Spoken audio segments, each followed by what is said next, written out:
Bueno, vamos a saludar a esta hora a Pedro Juan González, catedrático, analista internacional. Con él vamos a conversar un instantico sobre la fallida tregua entre Estados Unidos e Irán. Doctor Pedro Juan, qué bueno que se con nosotros aquí en Clickracia, el poder de la información, un clic, la democracia y la información, formación para la democracia. Bienvenido.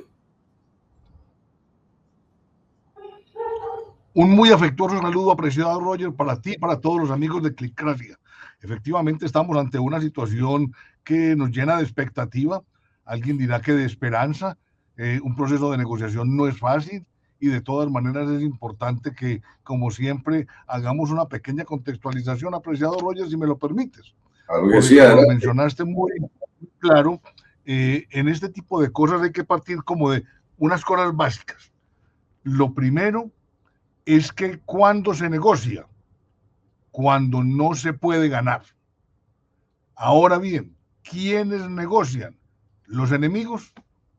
Si fuera a negociar entre amigos, la cosa sería hasta más fácil, pero es que es negociar entre enemigos.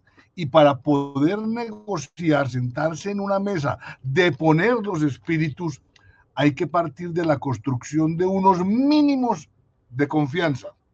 Y eso es lo que hoy no tenemos para iniciar las conversaciones. Habría que distinguir entre 4 conceptos que son muy elementales, apreciado Roger, pero que no sobra mencionarlos. Una cosa es una tregua. Una tregua es el acuerdo temporal entre partes en conflicto para cesar hostilidades, generalmente por un plazo determinado. Aquí dijeron que 2 semanas. Otra cosa es el cese al fuego. Es la suspensión inmediata de las hostilidades. Puede hacerse de manera unilateral o bilateral y no necesariamente implica que haya habido previamente un acuerdo formal. Lo otro es un armisticio. Es un acuerdo formal para suspender hostilidades, generalmente con condiciones específicas. Usualmente el armisticio es cuando hay un ganador y un perdedor. Y la paz es una cosa pues muy bella, es el acuerdo definitivo que pone fin al conflicto y establece términos para la reconciliación. En esto yo quisiera llamar la atención de un autor geopolítico muy importante llamado Nicolás Spijkman, o Spijkman, un holandés que en la Segunda Guerra Mundial emigró a Estados Unidos, que tenía, dice él, para el tiempo entre... Tenemos problemas con el audio y la señal del doctor Pedro Juan González, catedrático, con quien queremos hablar un poco sobre la fallida tregua entre Estados Unidos y Irán. No tenemos un poquitico de problema porque le está dando el contexto, que es muy importante. El contexto es bien importante. Doctor Pedro Juan, ahí volvió. Continúe. ¿En qué parte quedamos, apreciado Roger?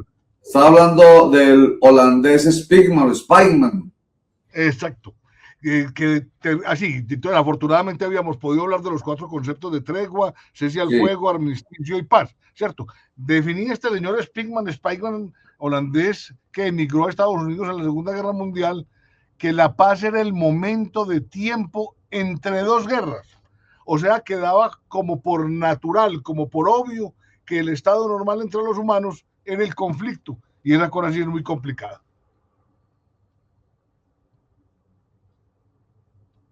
¿Me oyes, apreciado Roger? Le oigo. Es que nos han dicho que el conflicto es inevitable. Yo lo he visto en todas partes. Desde que yo conozco, me he acercado a los procesos de paz, sobre todo los propios, los de Colombia, desde, pues, no me tocó el del M-19, la verdad sea dicha, me tocó cuando ya estaba, pues, adelante el proceso de paz consolidándose, porque todavía sigue consolidándose cada uno de los procesos de paz con el M-19, pero sí estuve muy de cerca con el EPL y de ahí para adelante en varios de esos procesos de paz propios nuestros. Entonces son el M-19, el EPL, la PRT, la Corriente de Renovación Socialista, las milicias populares del pueblo y para el pueblo, en fin, todas las milicias populares, las Autodefensas Unidas de Colombia, y llegamos hasta las de las FARC, y ahorita pues en este fallido, porque así se ha denominado fallido proceso de paz total, y el nuestro, el de acá, el de la paz urbana, del cual hemos venido hablando y estábamos conversando antes de que usted llegara a nuestra conversación. Entonces, siempre se nos ha dicho que es que el conflicto es inevitable y además el ser humano no puede esperar que no haya conflicto, porque el conflicto permite precisamente que haya, digamos, acciones humanas que permitan resolverlo, y una de esas formas de resolverlo es mediante la paz. Por ejemplo, si no hubiese conflictos inherentes al ser humano, no existiría el derecho, que es tan importante. Entonces, digamos, doctor Pedro Juan, que es inevitable que exista, pero lo más importante es que se pueda negociar. Pero no sé si tal de tregua, armisticio o el proceso de paz, pensando en el contexto que usted lo hacía al principio. Pero lo que sí hay que pensar es que no se puede dejar el conflicto que persista. Así es, apreciado Roger. Lamentablemente, para que eso sea consciente por las partes, debe pasar un proceso y debe pasar un tiempo. Acuérdense que este conflicto lo arrancamos desde que en 8 días se arreglaba, ¿no? Y ya vamos para 6 semanas. Ya vamos para 6 semanas. Ahora, uno no puede esperar, sería ingenuo, que en la primera sentada a conversación llegaran a un acuerdo. No, ni más faltaba, porque es que cada uno llega con su postura. Y como ninguno ha derrotado al otro, pues entonces todavía hay posibilidad de que la gente hable con naturalidad. Eso hace que las cosas funcionen bien. Ahora bien, cuando uno dice es que vamos a definir una tregua, uno parte de la buena fe. Y la buena fe es la buena intención de que si dicen no vamos a disparar en 2 semanas, es no disparar en 2 semanas. No quiere decir que durante ese tiempo el otro no pueda hablar, no pueda amenazar, no pueda decir cosas feas. Ahora, cuando uno habla muy prudente para no echarle gasolina al incendio, en ese sentido, lo que tenemos es un par de contrincantes. Primero, el uno, poder militar y económico, el otro, poder económico y militar. Y además, es naciones distintas en medio del conflicto. Entonces, no es para desanimarnos, pero no es tampoco para ser ingenuos y pensar que en una sentada, 2 sentadas, 3 sentadas, ahora hay que rescatar los buenos oficios de Pakistán y de Egipto, que son los países que en este momentico se han encargado de echarse a los hombros el problemita este de poner de acuerdo para que se sienten a 2 colosos como los que estamos hoy teniendo en cuenta. Doctor Pedro Juan, un saludo muy especial. Doctor Pedro Juan, es que me llama mucho la atención porque he estado leyendo un poco sobre el tema y hay 2 elementos fundamentales. No sé si ¿Me escucha, doctor Pedro Juan? ¿Me escucha? En este instante sí. Buenos días, apreciado Oscar Mario. Bueno, ahora sí me escucha. Ok. Doctor Pedro Juan, es que he estado leyendo sobre el tema y hay 2 elementos importantes que me llaman mucho la atención. El primero es que se habla que no hay una guerra directa declarada de Estados Unidos e Irán o entre Estados Unidos e Irán. Y el segundo elemento es que existe una tensión constante con sanciones, amenazas y enfrentamientos indirectos. Doctor Pedro Juan, me llama la atención es porque pues uno sí ve una guerra directa declarada entre Estados Unidos e Irán. Y lo otro es que ya no existe una tensión constante. Pues las sanciones pues han sido anunciadas por Estados Unidos, las amenazas vienen de parte y parte y los enfrentamientos no son indirectos, pues uno ve enfrentamientos directos. ¿Qué decir frente a estos 2 elementos y por qué se habla precisamente de una guerra indirecta o unos enfrentamientos indirectos y de que no hay una guerra directa declarada entre estos 2 países, doctor Pedro Juan? Bueno, apreciado Oscar Mario, ante todo hay que tener en cuenta que en términos de diplomacia y comunicaciones muchas veces se utilizan términos y conceptos que son eufemísticos para tratar de bajarle como el calor y el fragor al complique. Es claro que hay una guerra y hay una guerra directa, donde todavía no está atacado el territorio continental norteamericano, sino los territorios periféricos a Irán, donde Estados Unidos tiene bases militares. Ahí se podría hablar de lo indirecto. Ahora, lo de la tensión por sanción y amenazas, pero es que eso lleva años, desde 1979, cuando la Revolución Islámica comenzaron los, comillas, estrecheces de manejo, funcionamiento y comercio y relacionamiento internacional en lo que se ha llamado sanciones de carácter económico y comercial. Eso también se ha venido agudizando cuando se habla de que Estados Unidos e Israel, su aliado incondicional, no aceptan por seguridad nacional de Israel que se avance en el programa nuclear militar por parte de Irán. Entonces, cuando hablamos de guerra directa o indirecta, en mi postura es indirecta porque no hay todavía acciones sobre el territorio continental norteamericano, pero sí lo hay sobre sus aliados y sobre las bases que tiene donde sus aliados. Doctor Pedro Juan, un cordial saludo, qué bueno tenerlo de nuevo por aquí.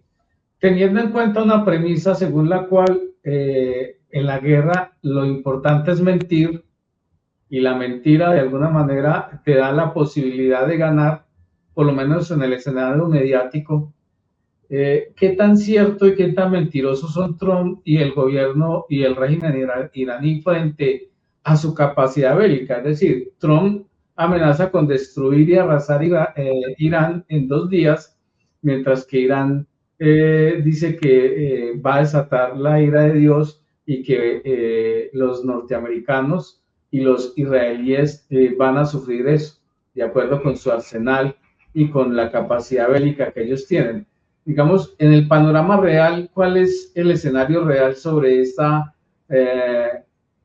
intención de Estados Unidos y sobre la intención de Irán en este conflicto?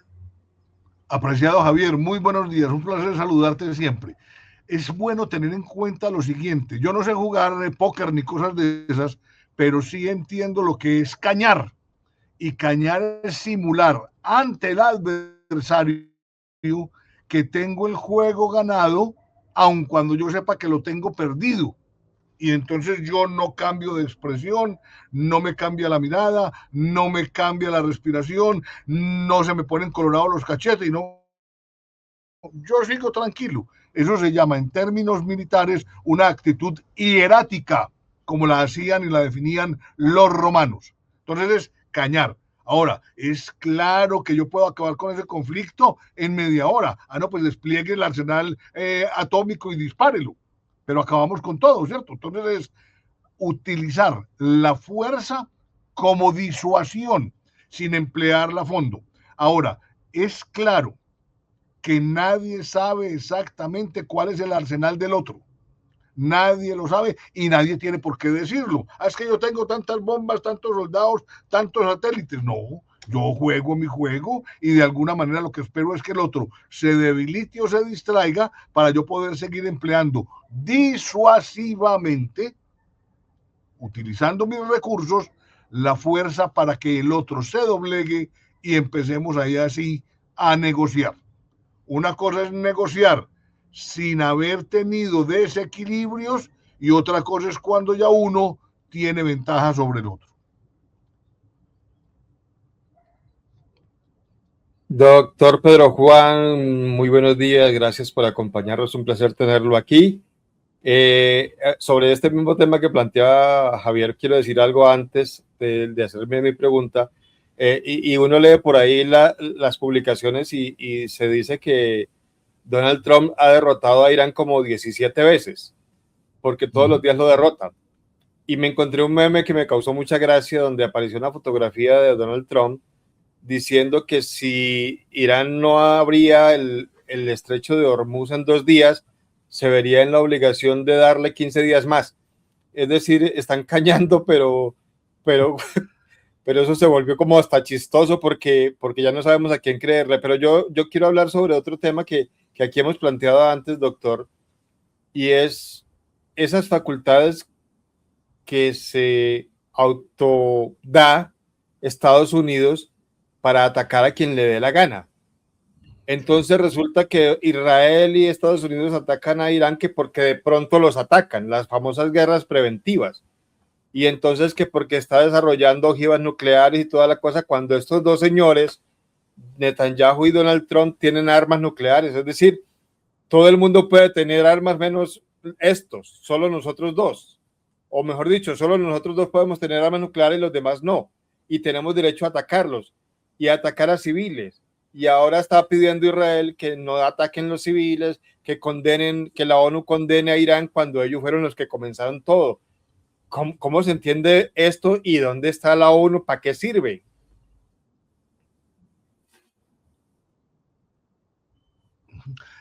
Apreciado Germán, buenos días. Ante todo, es la lógica del poder, que en el fondo es ilógica. Cuando yo me constituyo y me configuro como imperio, en el caso de Estados Unidos, un imperio reciente, porque como hemos dicho, no lleva ni 300 años como Estado-nación, como república independiente, pues yo me abrogo el derecho de hacer y de deshacer, y de no tener que pedir permiso, y de violar todas las reglas de juego establecidas y por establecer. Esa es parte de la condición del ejercicio del poder por parte de los imperios. Uno dirá, debería haber un marco legal, debería haber un marco moral, debería haber un marco organizacional e instituciones como la ONU que sirvan para regular y para manejar como árbitros este tipo de conflictos. Pues así fue, para eso fue que se configuraron y se diseñaron. Lamentablemente, apreciado Germán, lo que pasa se fundó en 1945 para evitar brotes potenciales alrededor de las lógicas de la Segunda Guerra Mundial. Ya ha pasado mucha agua debajo de los puentes, ya eso no cabe. Por eso hoy se habla de que se está iniciando o ya se inició un nuevo orden mundial. Y ese nuevo orden mundial implicará reconocer que se requiere una institucionalidad diferente para lograr que poderosos y no tan poderosos y peones en el juego del ajedrez, como sería un país como Colombia, y como Colombia otros 180, tengan la posibilidad de ejercer plenamente sus soberanías. Esa paz de Westfalia hasta el momento había sido la base del orden internacional. Se reconocían las fronteras. Eso en el mundo actual estamos viendo que ni se reconocen ni se respetan. Doctor Pedro Juan, hay tres elementos también importantes. Uno es que hay que decir que Irán es una zona clave del comercio energético mundial. Hay que decir que el estrecho de Hormuz es vital para el transporte del petróleo, pero hay un tema fundamental que me llama la atención, es que cualquier conflicto pues afecta a los precios globales. ¿Cómo es la afectación de esos precios globales con, digamos, esta diferencias y estos ataques que hay hoy entre Estados Unidos e Irán, doctor Pedro Juan? Apreciado Oscar, a ver, esto es un caso de oferta y demanda típica, oferta y demanda. Ante la posibilidad que se restrinja la oferta con una demanda siempre creciente, los precios tienden a aumentar. Ahora bien, existe en el mercado financiero comercial una figura que se llama mercado de futuros. Yo compro a precios de hoy lo que voy a necesitar dentro de 3 meses, invento lo de los 3 meses, 6 meses o un año. Y yo asumo el riesgo de las fluctuaciones del precio de acuerdo con lo que pase en. Hoy, dentro de las posibles negociaciones que se tienen es, señor Irán, usted va a dejar que todos los buques pasen. Si no deja, yo voy a hacer una intervención naval y yo voy a ser el que voy a controlar el canal. Hombre, eso suena muy bien, pero de todas maneras hay un punto muy delicado, y es que lo que sí no se puede esperar, ni se podría propiciar, es que haya un accidente, y lo digo ingenuamente, que obstruya físicamente la navegación por el canal, porque otra cosa es no dar permiso, poner barcos ahí para que disuadan, pero otra cosa es que de pronto exploten una bomba bien poderosa y eso quede obstruido, y entonces ahí sí queda eso como una ponchera. Doctor Pedro Juan, ¿en qué va a quedar una vez se surta o se salve o se supere o Javier, se agudice? ¿Me escucha ahí, doctor? ¿No me Sí, escucha? en este instante sí, Javier. Ok. Sí, sí. ¿En qué va a quedar la OTAN después de esta situación? ¿En qué, perdón? ¿En qué quedará la Javier, OTAN? ¿me ¿Qué repites? quedará de la OTAN después de esta situación? Es que es una institución tan rara porque pasan y pasan cosas. Se desacredita, se desacredita, se desacredita y ahí sigue. Es como un fantasma, es como una cosa ahí que no hay forma como de pegarle el empujoncito que falta pues para que se muera del todo. Ahora, una cosa es reestructurar la OTAN, otra cosa es generar una nueva institución que la reemplace, otra cosa es decir por parte de los poderes, es que por más instituciones que pongan, esto seguirá siendo igual. Ahora, apreciado Javier, recuerda que es que en la ONU existe una cosa que se llama capacidad de veto, y la OTAN de alguna manera por ahora está despertando, porque es que tradicionalmente, y en eso ha tenido razón Trump, ha sido Estados Unidos el que ha financiado y ha liderado los procesos de defensa preventiva de Europa. Lo que pasa es que se han adormecido, ahora están empezando a reaccionar, y entonces la OTAN hoy está jugando un papel, yo diría que pasivo. 3 o 4 países han autorizado a Estados Unidos a utilizar sus territorios para hacer despliegues de aviones y cosas de esas. Pero se supondría que si la OTAN es un aliado incondicional de Estados Unidos, esos permisos no se tendrían ni siquiera que preguntar porque existirían, existen y se usan. Doctor Pedro Juan, le preguntaba a Javier por la OTAN y yo le pregunto por la ONU. Usted hablaba del veto, que sabemos que tienen 5 potencias. Todo lo que se decida en el Consejo de Seguridad de la ONU sirve para nada si a cualquiera de ellos no les gusta y lo vetan. ¿Ya es hora de desmontar la ONU? ¿Estamos tardados con eso? Yo diría que sí. Y no solamente la ONU, apreciado Germán, la OEA también. Esos son organismos multilaterales muy importantes que no sirven para nada. Así de sencillo, sin eufemismos, así de sencillo, sin ambajes, así de sencillo. Bueno, doctor Pedro Juan, un último comentario que tiene que ver con Donald Trump y el Papa, un comentario suyo a propósito de lo que ha dicho el Papa, Donald Trump, que no le gusta el Papa, porque no está de acuerdo con él en síntesis, porque no le gusta el presidente de Estados Unidos. Entonces, usted ¿qué dice usted al respecto?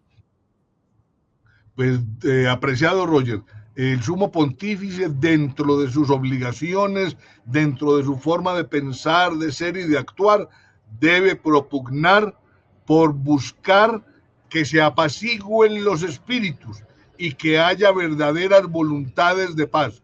Obviamente esto no le cae bien al actor más explosivo que tenemos hoy, pero yo diría que la figura papal puede que sea inocua en términos de sus llamados a convocar a la paz, pero sigue siendo respetada, respetable y todavía tiene una gran audiencia. Nadie se imagina que la iglesia, bueno, iba a decir yo que nadie se imagina que la iglesia quiera la muerte, está hablando de las cruzadas, ¿cierto? Que en nombre de Cristo tanto daño se hizo, y estoy recordando la Inquisición, que en nombre de Cristo y de la fe católica tanto daño se hizo, pero hasta donde sabemos, la esencia cristiana, Jesús, Cristo, un hombre de paz, un hombre que es el inspirador de la Iglesia Católica de hoy y de siempre, siempre abogó por la paz. Ojo, aquel que, entre tantas, pero se me viene mucho a la cabeza siempre esta, ojo, señores, ustedes que están apedreando a esa pobre mujer o a tanta gente, aquel que esté libre de pecado que tire la primera piedra, siempre una parábola en la boca, una metáfora, un símil, una frase siempre pacifista para invitar a la gente a la convivencia, al ser humano, a la humanidad. No obstante, la humanidad siempre ha estado dividida entre la mitad que quiere matar a la otra mitad. Pero Jesús, la Iglesia cristiana, la Iglesia católica, pues uno no le imagina sino siendo liberal, porque dice Donald Trump que lo que más le molesta es que el Papa sea liberal, pero es que esa es la Iglesia, ¿cierto? Aquí tenemos, bueno, haga el comentario antes de presentar la respuesta del Papa. Sí, yo diría, apreciado Roger, que una cosa es la ideología religiosa cristiana alrededor del evangelio y otra cosa son las dinámicas propias de cualquier organización de humanos que tiene que buscar sobrevivir y desarrollarse en el tiempo. Entonces, lo que están mencionando de cruzadas, de inquisición, de equivocaciones históricas, como acusar a Galileo de que es pecador porque explica científicamente cosas que cambian con la tradición, es una cosa, pero otra cosa es la belleza y la ideología plasmada en el evangelio por parte de Jesús. Muy bien, entonces, vamos a ver, vamos a escuchar primero antes al Papa y retomamos para que redondeemos el mensaje de Donald Trump. Aquí está el Papa León XIV. Idolatria di se stessi e del denaro. Basta con l'esibizione della forza. Basta con la guerra. Viene trascinato nei discorsi di morte persino il nome santo di Dio, il Dio della vita.